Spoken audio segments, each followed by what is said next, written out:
বিসমিল্লাহির রহমানির রহিম। আমি প্রথমেই centre for sustainable development of Muslim world কর্তৃপক্ষকে বিশেষভাবে ধন্যবাদ জানাই যে এইরকম একটি সুন্দর, পুষ্টিকর এবং খুব গুরুত্বপূর্ণ একটি আয়োজন করার জন্য, আলোচনার আয়োজন করার জন্য এবং সেখানে আমাদেরকে আমন্ত্রণ জানানোর জন্য।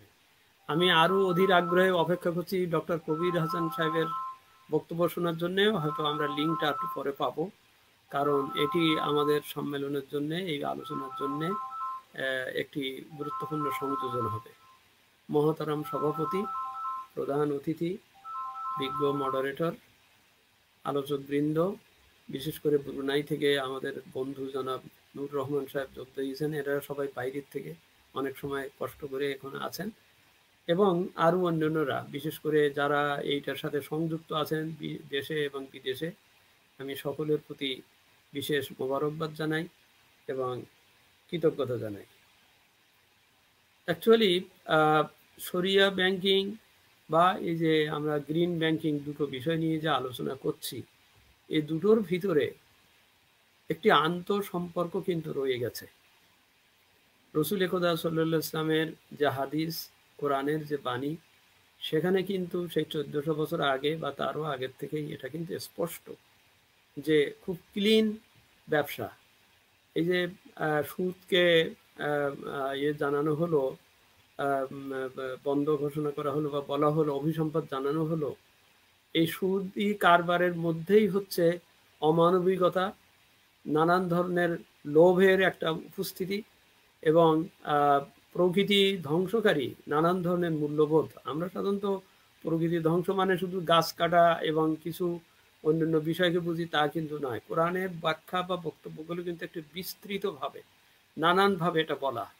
তো সেই ক্ষেত্র থেকে পুঁজিবাদী বিশ্বে যে ব্যাংকিং, যে সুদ ভিত্তিক যে ব্যাংকিং বা যে কায় কারবার, সেগুলো কিন্তু মূলত এবং মুখ্যত কিন্তু আসলে অমানবিক এবং প্রকৃতির বিরুদ্ধে এই অর্থে যে প্রকৃতির যে সমস্ত সাধারণ নিয়ম কানুন, যেটা থেকে মানুষ প্রকৃতির কাছ থেকে একটা সহায়তা পাবে, প্রেরণা পাবে, তার সাথে সহ অবস্থান করবে, এই যে মূল্যবোধকে যে বাগাদা দেয়, যেখানে লাভ করবার জন্যে, সুদ গ্রহণের জন্যে কিভাবে আরো বেশি ক্ষতিকর কিছু করা যায়, করে আমার অর্থের দরকার বেশি, যেটা আমরা অনেক ধরনের ব্যাংকিং আধুনিক সিস্টেমের ভিতরে দেখি, সেটা কিন্তু এটা আছে। এটার থেকেই যে ইসলামী যে শরিয়া ভিত্তিক বা যে গ্রিন ব্যাংকিং এর কথা আমরা বলছি, এটা কিন্তু অত্যন্ত স্বাভাবিক, সুন্দর এবং প্রকৃতি বান্ধব।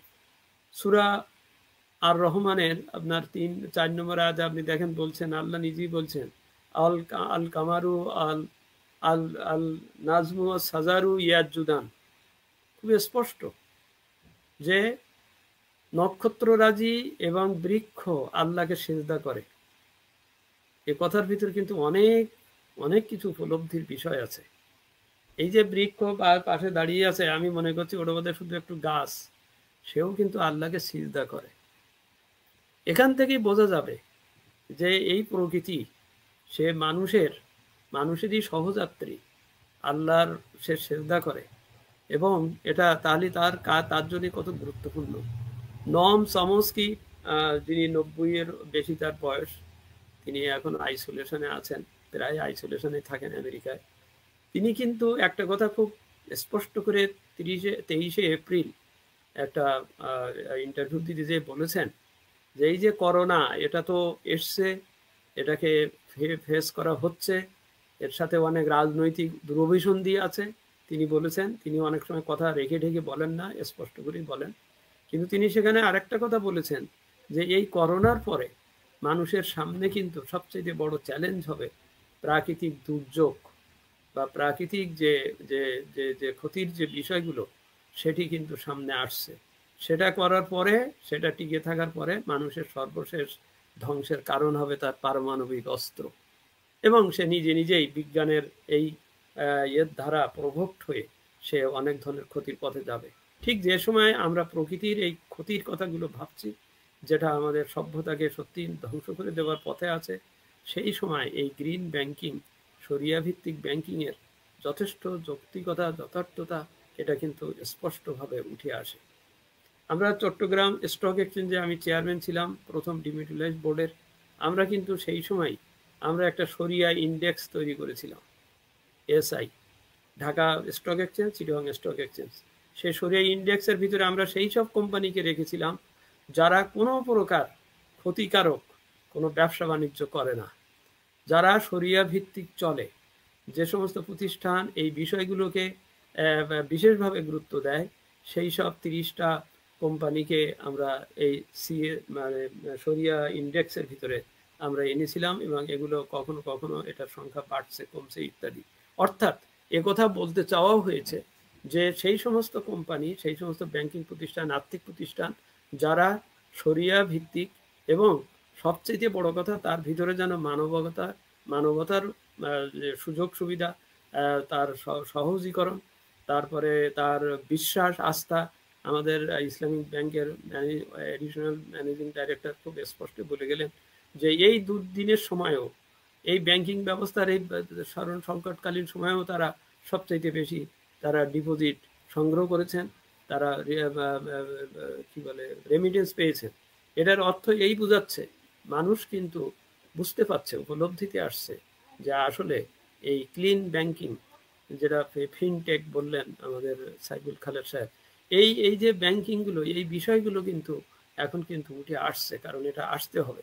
মানুষ বিশ্বাসের বিশ্বে বাস করে, সেই বিশ্বাসে যদি ভাঙল ধরায়, ফাটল ধরায় যে সমস্ত কর্মকাণ্ড আমরা দেখতে পাচ্ছি ট্র্যাডিশনাল ব্যাংকিংগুলোতে, বড় বড় স্ক্যান্ডাল হচ্ছে, টাকা সব চলে যাচ্ছে, কার কোথায় থাকবে তার কোনো খবর নাই, এবং তার বিচার আচারও নাই, তার কোনো বিষয় নেই। তো সেই ক্ষেত্র থেকে যদি এই এই এই শরিয়া ভিত্তিক এই যে বিষয়, ইভেন আমরা অনেক এমবিএফআই, আমি হজ ফাইন্যান্স কর্পোরেশনের সাথে ডাইরেক্টর আছি, সেটার সাথেও আমরা শেখানোর চেষ্টা করেছি অলরেডি, যে এটা ইভেন অনেক হোল্ডিং কোম্পানি, অনেক বিশেষ প্রাইভেট কোম্পানিও, অনেক প্রাইভেট কোম্পানি তারাও কিন্তু চেষ্টা করছে যে তারা একটু শরিয়া ভিত্তিক এ করতে। ইভেন অনেক মাইক্রো ক্রেডিট কোম্পানিও, আমাদের ঢাকা আসানিয়া মিশনের, Dhaka Asania mission economic foundation, তারাও আমরা চেষ্টা করেছি যে সেখানেও ওই শরিয়া ভিত্তিক, শরিয়া বোর্ডকে দিয়ে এনে আর কি যাওয়ার। অর্থাৎ এখন মানুষের বিশ্বাস স্থাপন করতে হবে, আস্থা স্থাপন করতে হবে,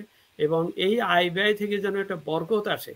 কারণ আল্লাহ তাআলা যেটা বলেছেন বারবার, যে তোমার সৎ আয়, সৎ উদ্দেশ্য, সৎ বিষয়ের ভিতর থাকলে এটার থেকে, এই যে আমরা জাকাত বলি, আমরা 100 টাকা আয় করে ওখান থেকে 2.5 টাকা আমার নিজের না, আমি 2.5 টাকা জাকাত দিয়ে দিচ্ছি। কেন দিচ্ছি?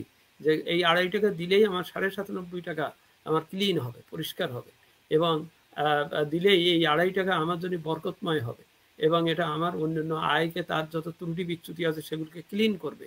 এই যে উপলব্ধিটা, এই বিষয়টা, এটা আসতে হবে বা আসছে, এবং আমরা সেটা লক্ষ্য করছি। এখন এই বলেছেন আমাদের কাউসার আলী সাহেব, কি বলে এডিশনাল ম্যানেজিং ডাইরেক্টর বলেছেন যে কি ব্যবস্থা করে দেয়, আমরা তো বন্ড রাখতে পারি না আমাদের ইত্যাদি। বা সরকার কিন্তু সাম্প্রতিককালে, বিশেষ করে সিকিউরিটি এক্সচেঞ্জ কমিশন, তারা স্পষ্ট করে বলে দিয়েছেন আমরা খুব শীঘ্রই আমরা সুকুক বন্ডের দিকে যাচ্ছি, এবং সুকুক ব্যবস্থাপনার দিকে বিশেষভাবে চর্চা, স্টাডি চলছে। বাংলাদেশ ব্যাংকও বিষয়টা দেখছেন। তো সুতরাং এগুলো আসলে কিন্তু এই এই এই ব্যাপারগুলো আপনার অনেকটা স্পষ্ট হয়ে যাবে।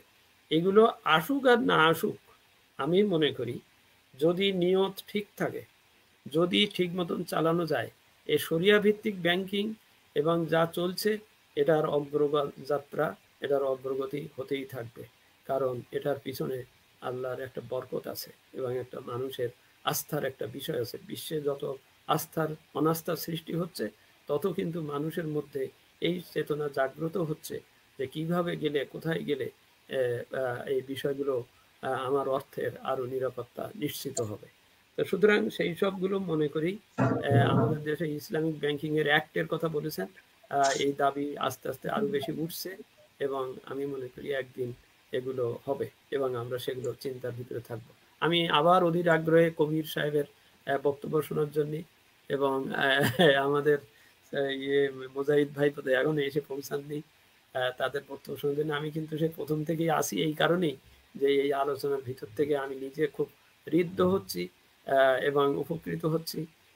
মনে হচ্ছে যে আমি বোধহয় খুব হয়ে যাচ্ছি, বিচলিত হয়ে যাচ্ছি, তা না, কিন্তু আসলে আমি এই আলোচনার ভিতর থেকে অনেকগুলো পয়েন্ট বিষয় পাচ্ছি যেটা আমাদের জন্য চিন্তার খোরাক হবে। আল্লাহ তাআলা আমাদেরকে এই ধরনের আলোচনার থেকে আরো বেশি সুস্থ চিন্তার খোরাক আমাদেরকে দেন, এনায়েত করেন, সেই দোয়া প্রার্থনা করে আপনাদের সকলকে আবার ধন্যবাদ জানিয়ে আমার বক্তব্য শেষ করছি।